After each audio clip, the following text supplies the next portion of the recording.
Hey Waffle Gang, I do hope you're well. My name is Mark and today we're checking out some more Reddit stories, and if you do love a Reddit story, why not consider hitting that like, subscribe, maybe that notification bell too, and let's crack on with today's first story. Much love guys. Now today's first story comes from Suspicious Battle 7882 and it says, am I the arsehole for refusing to cook a vegetarian Thanksgiving dinner? I feel like I've slipped into the twilight zone with this whole argument, so tell me what's up, internet folks. Background, I, 31 female, and my brother, Mark, 35 male, do not get along.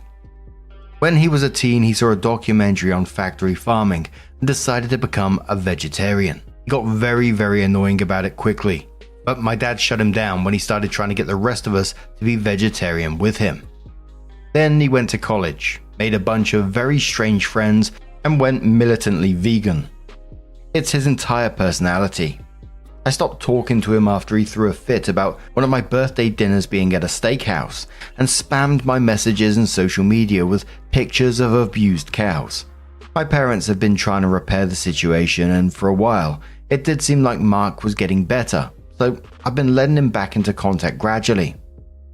Then he started dating Pam, who is some kind of vegan influencer.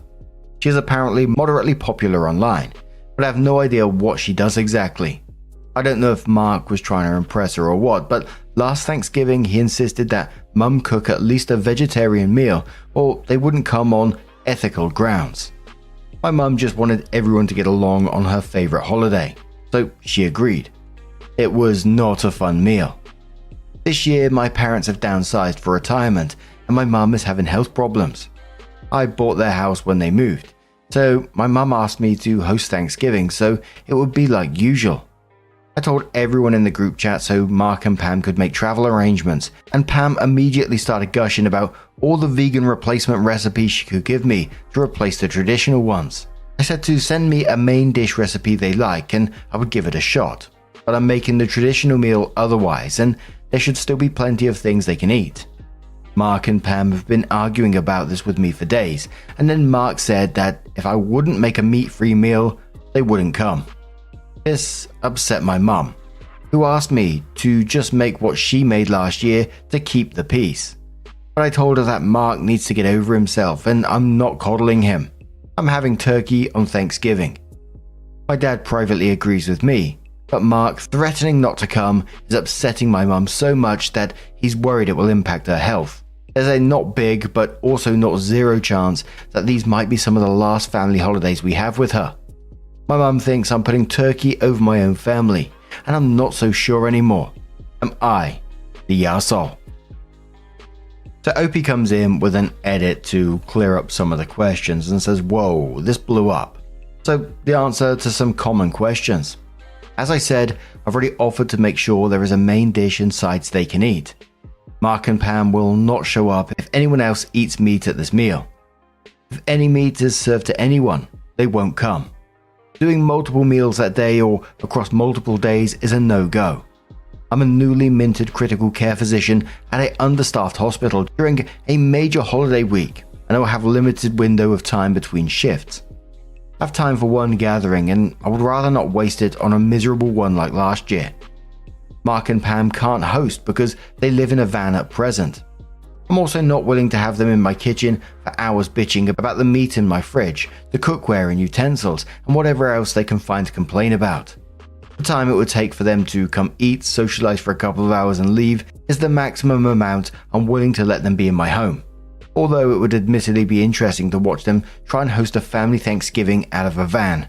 It is very unlikely that my mum is going to die anytime soon. It's just a non-zero chance. She's understandably worried about it, and is in the pessimism stage of grieving her health. She has a good prognosis and most people with her condition pull through and live for a long time afterwards. If it is by some chance the last Thanksgiving, I don't think a repeat of last year's Thanksgiving would do her any good either, as everyone left that table unsatisfied and unhappy. Edit. So a possible situation to this that I came up with while talking to my partner is just to work through Thanksgiving instead. The attending on shift that day would probably be happy to stay home, so swapping wouldn't be hard. Mum would be sad about cancelling, but she knows my job is demanding and saves lives, so she wouldn't be upset. Mark and Pam can kick rocks. To be honest, eating hospital turkey between emergencies sounds better than a family Thanksgiving right now. I'll have to turn it over some more. Edit 2. Problem mostly solved. Dad finally hit critical mass and told Mark that if he didn't get his ass here on Thanksgiving to support Mum unconditionally and without a single complaint or argument the entire time, he was disowning and disinheriting him, and the next time he needed money or help, he could forget it. So Mark is theoretically coming. Pam is not. Dad has already ordered the turkey. The recipes Pam sent are ridiculously complicated. So I worked out a deal with one of the nurses at work who is vegan, and she's going to make a couple of her favourite dishes ahead that I can bake the day of for Mark. We'll see if he actually manages to show up. JD Bug says to OP, my aunt was vegan. She brought her own meals to family gatherings. Why can't they do the same? Not the arsehole. OP says they object to participating in anything that involves meat. Won't even go to non-vegetarian restaurants. They're really extreme about it. Someone was calling out OP for calling their brother weird, and OP said, I'm calling his college friends weird because they were legit weird. One of them ended up joining a cult. One believed in drinking urine as a medicine. One had moldy white people dreads. One of them tried to recruit me to his polygamous harem when I was 18. I'm contemptuous of my brother because he roundly deserves contempt. He's a self-righteous, entitled freeloader that spends his life being angry at everyone for ridiculous reasons, has barely ever had a job or contributed anything to society, and blames everyone else for anything bad that happens to him due to his own stupid life choices. For me, this is a simple case of respect goes both ways in this situation, and I think OP tried to come up with compromises in it, which her brother Mark and whoever else is not happy with. I think you can simply respect someone's dietary choices without letting them, control what everyone else eats. And quite frankly, if they don't want to turn up after all that, after you've made compromises about the situation as well, that's on them. Do what you want, in my opinion. But OP comes in with her update and said people have been asking, and I'm finally out from under the balls to the wall madness at work for a little bit. So buckle up, folks. I have a story. So to recap, my mum is sick and wanted a nice family Thanksgiving at my house, since it used to be the family house and their new place is small. My vegan brother and his girlfriend refused to come unless their entire meal was vegetarian, i.e. no meat allowed for anyone. I'm not okay with being blackmailed over food in my own home. It was upsetting my mum enough that before Thanksgiving, my dad called my brother and told him that if he did not show up to Thanksgiving, support my mum, and be pleasant to everyone without a single comment about food, he was disowned. My brother agreed to come. His girlfriend opted out at the time. My dad and I planned the meal. I made sure there were plenty of vegetable dishes available and made a deal with a vegan nurse at work to make a couple of vegan casseroles that I could bake for my brother. My mum was happy and it was looking like everything was solved. My brother arrived the night before Thanksgiving, with the girlfriend, after all, in their van, which they live in. This was unplanned, but at least they showed up. They intended to camp in my yard. I told them absolutely not. They asked if they could stay in my guest room then. I said that I had not planned for them to stay there, and given their previous behavior, I thought it was best if they went and got a hotel room. Plus, they have a large breed dog with them. I don't have a fenced yard, and I don't want the dog to be in the house. They can't afford a hotel room. He calls Mum. The community my parents live in does not allow overnight guests under 50, so they can't sleep there. To end the debate, I pay for a hotel room and allow the dog to hang out in the garage for the night because the hotel doesn't accept pets that large and aren't service animals. Thanksgiving Day. My parents come over, other family members of my partner come early to hang out, and everything is going fine. Brother and girlfriend roll up about 11. They both smell strongly of weed, which is not legal here, which makes things awkward from the start. Girlfriend comes into the kitchen to help, even though everything is almost done, and starts taking pics with her phone without permission and telling my very southern great aunt, who's been cooking since God was a child, how to make cornbread dressing the right, vegan way. Several bless your hearts later, girlfriend is firmly escorted to the living room instead, since she's a guest. Meanwhile, my brother has cornered my partner, who who is also in the medical field and has the patience of a saint about his vaccine conspiracies. My dad is just letting it happen because at least he's not talking about food. Finally, we're ready to eat and everyone is making a plate. Girlfriend asks a million questions about ingredients and then just gets small portions of 2 side dishes. Not even the actual vegan dishes made by my vegan friend. My brother eats all the vegetable dishes but comments about how girlfriend makes them better. I notice girlfriend gets up to go to the bathroom a lot, and at one point she's gone for a while, so I go check on her to make sure she's okay. Y'all, this woman was filming a TikTok video for her channel in my bedroom. I was speechless.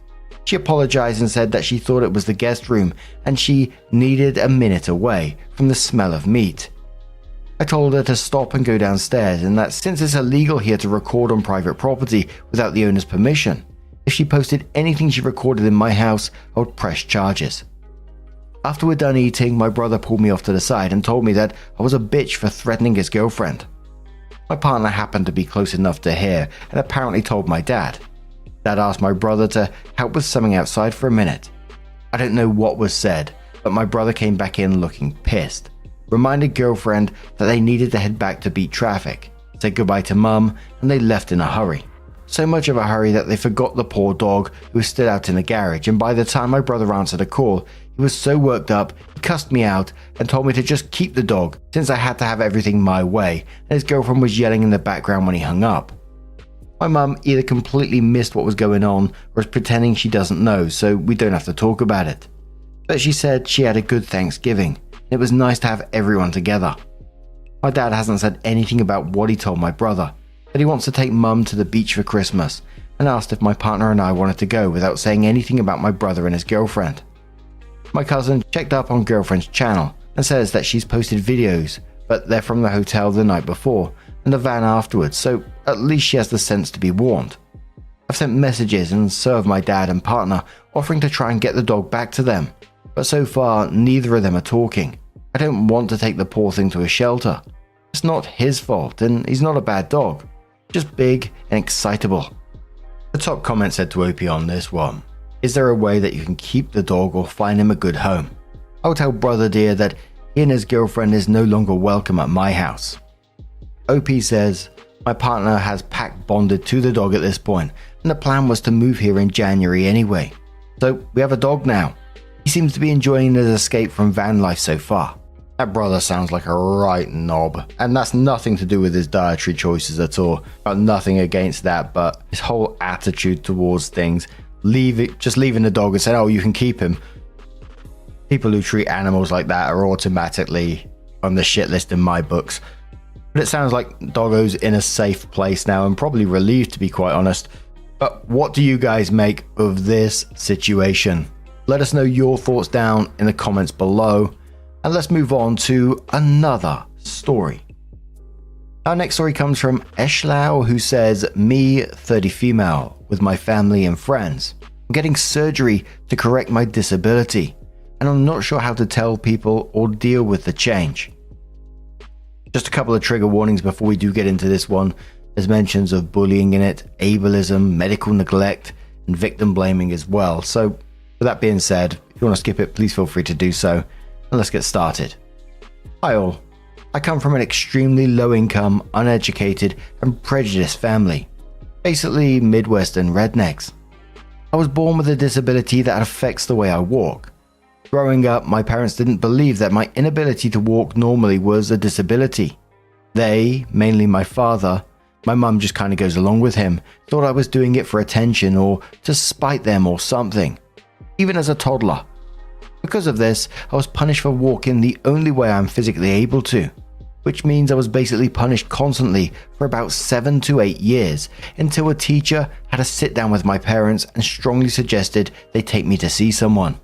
At this point, the disability was identified, and the doctor suggested surgery, which my family couldn't afford. So I spent a number of years in leg braces, physical therapy, etc., which didn't work as it's a congenital disability. My parents and family, despite being told what was going on, still blamed me for my condition. They believed that I faked the disability long enough as a baby and toddler that I eventually made my body this way. They've always been resentful because of that, and used to constantly remind me of how much money they had to shell out for my problem. Throughout my childhood, I was constantly teased about my condition by other kids. I was in leg braces when Forrest Gump came out, yelled at and punished by my parents, and criticized by extended family and other adults. Even strangers at the grocery store.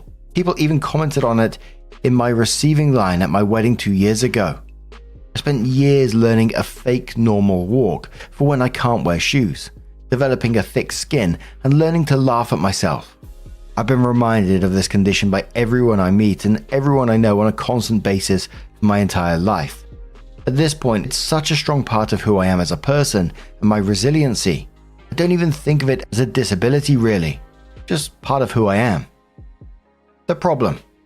At this point, I'm 30 years old.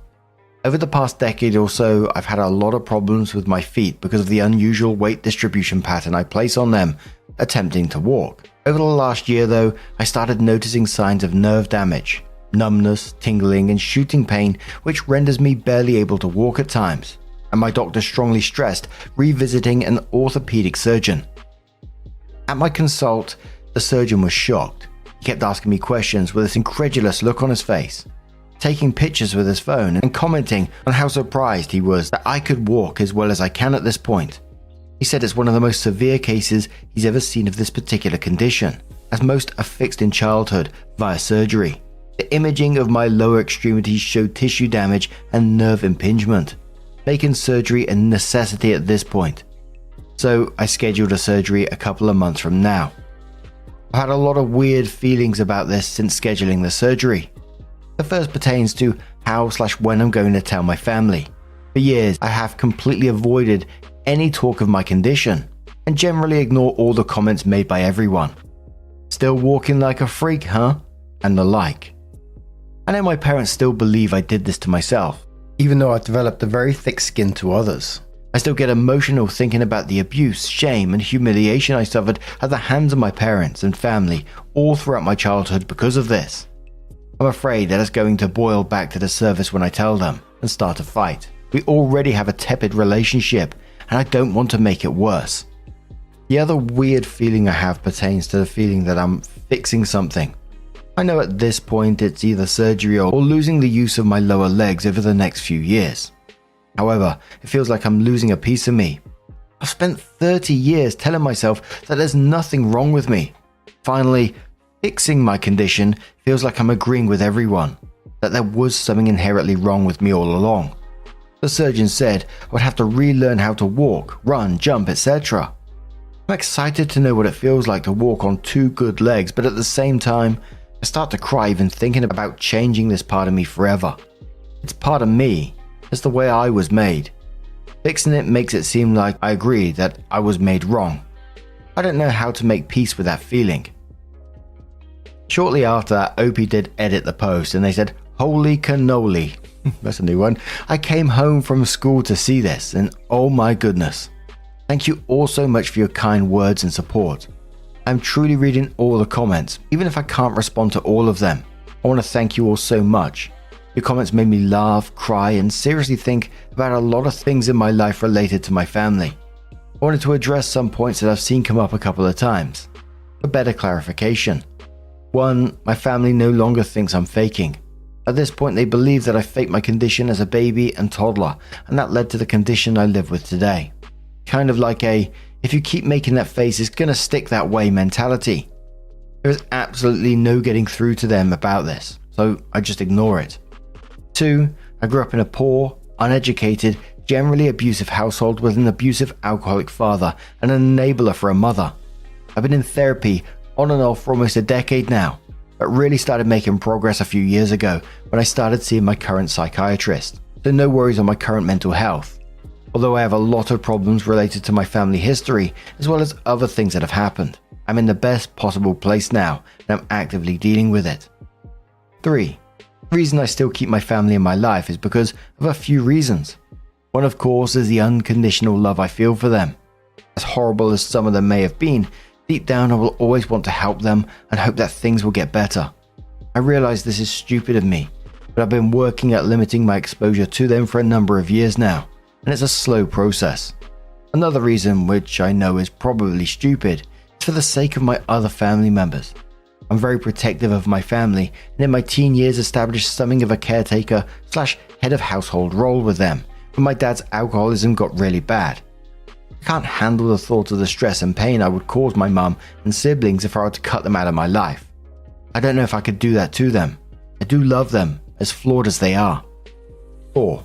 After reading through most of the great comments you guys left, I think I'm gonna simply get surgery and not say anything. I live across the country from my family and only see them 1 to 2 times a year for a week or so at a time. I probably won't be seeing them again until next Christmas. I could potentially get the surgery and mostly recover by then. If they notice, they notice. I realize by reading your comments that I don't owe them an explanation. If they push about it, I'll do what I normally do and leave the situation before I get upset. It's not of their concern what I do with my body. Thank you all very much for your kind words. They mean the world to me. That's incredibly heartbreaking what OP has been through, and I understand why they did what they did, spending 30 years incorporating something into yourself and developing those coping mechanisms, if you like, to deal with the people around you. That's OP's normal.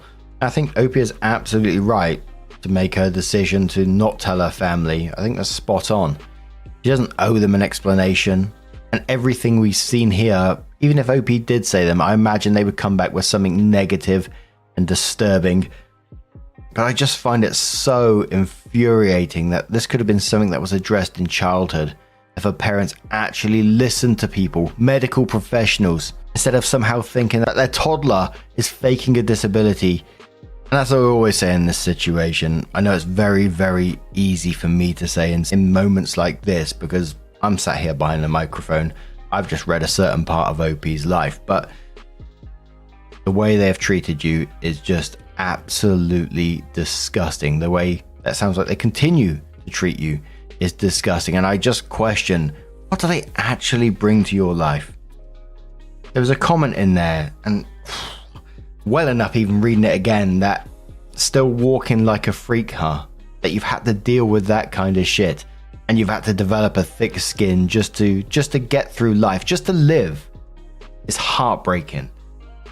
But it was 3 months after that post that OP came in with an update and said, "Hi everyone, I was so overwhelmed by the positive responses and well wishes back when I posted about this that I thought I would update all of you on how things are going. So I had my surgery about a month ago and it went well without any complications. I was in excruciating pain for the first couple of days, but my husband was by my side 24/7 to help out. He had a week off from his work, so it worked out nicely. And I was able to wean myself off the narcotic painkillers they gave me after about 5 to 6 days. Since then, I've been on crutches. I still have about another 3 or so weeks of crutches to go, most likely. I don't want to get crazy specific about what my disability or surgery was for privacy purposes, so unfortunately that's all I can really say about it. It's been tedious, but the great thing about recovering from an injury or surgery, I suppose, is learning a new level of patience and endurance. I'm really happy with my recovery so far and the results I'm seeing already. I can't wait until I am recovered and strong enough to try and walk without the crutches or any other device and see what it's like. Leading up to the surgery and immediately after, I didn't tell anyone about it, not even my closest friends. I was kind of afraid of how word might get around, if people would bring it up or something. It got really difficult though to keep the secret, as my husband and I had to be careful about what we said and who we said it to. It felt like we were sneaking around, like we had something to be ashamed of. Finally, I told a couple of close friends who were very supportive. I wasn't planning on telling my family, but I finally did. I felt like I was lying by omission when my mum would call and ask how everything was, anything new, etc., and I would just try to act normal. I finally told her, plain and simple, yeah, so I had surgery about 2.5 weeks ago. She was pretty shocked. She seemed genuinely hurt that I hadn't told her. Not in what she said, but in her tone. She asked me why I hadn't mentioned anything, and I said that it had always been a very tense subject in the family, and I didn't want to bring it up. I think somehow that got through to her. She seemed genuinely regretful of the situation. She was speaking to me with a shame in her voice. We didn't talk long as I was studying, but later that night I just kinda thought, to hell with it. I made a Facebook post coming out to my friends and other family members and letting them know what I had done. I wrote a narrative about what it was like growing up being different, the rude and hurtful things people would say, the feelings of shame and isolation that I felt, and how those feelings were so strong that I was debating whether or not I should even tell anyone. It was a positive post though overall, as I tried to remind people that individuals with disabilities shouldn't be treated like an outcast or an exhibit, and honestly, I didn't have time or room in my heart to feel angry or resentful. I'm so hopeful for the future and looking forward to normal mobility. Everyone was incredibly supportive about the post, and my parents called me a bunch of times in the days after. We played phone tag a bit, and when I finally talked to my mom a couple of days ago, she said she wanted to start looking at flights to come out here and visit me and help out. I told her that wasn't necessary, that I was pretty used to the crutches now and the limited mobility I have. And she says she hopes I can reconsider in the next couple of days, as it would make her feel a little better to be able to help out, cook, shop, etc. Apparently me getting the surgery and intentionally not telling them, coupled with a Facebook post that my mum saw. I didn't call them out or anything in it, just talked in general about how difficult it was, made my parents feel horrendously guilty about the way I grew up and was treated. My mum wanted to try and make it up to me somewhat by flying out here and spending some time together. I appreciate the sentiment, and I'm glad that they're seeing the way they treated me in a new light. I do think I'm honestly too busy in the next couple of weeks to host a guest. I told her we could revisit the discussion in a couple of weeks. So, everything is pretty great right now. I made peace a long time ago with the fact that I will never be completely comfortable or close with my family. But it's nice to know that people can change, or try to. I really appreciate the effort my parents are putting in, even if it's not necessary. It's the thought that counts. I guess I don't want to say I'm glad they feel bad, but I'm kind of glad they feel bad. It shows that they are human. Maybe there's some hope there. Anyway, thank you all again so much for your kindness and support. Your replies and messages meant everything to me, even if I didn't get around to responding them. I read and appreciated every single one. Here's to good health and a good life. Goodbye. And I'm glad that OP sort of kept the mum at arm's length in that situation. I'm a bit pessimistic in this, I feel. It's just, she's feeling guilty now for the past. And it's about her. It's about her feeling better about herself, wanting to come help and cook and all that kind of thing. 30 years OP's been dealing with this. Isn't going to be solved with mum coming around and cleaning the house up for a little bit. OP's been dealing with this all this time, so the psychological stuff as well has got to be absolutely rough. Yes, they can try to be better people now, but like for myself, I always question myself when I see situations like this. 30 years of this, how do you look at them in a different way again? I don't know, maybe that's a me problem. I'd really struggle with it myself, but what do you guys make of this situation? Let us know your thoughts down in the comments below. Just a huge thank you for being here today, getting involved in the stories, your love, your support, your time. It always means the absolute world to me. So thank you so much, and hopefully I'll see you in the next one. Take care and much love.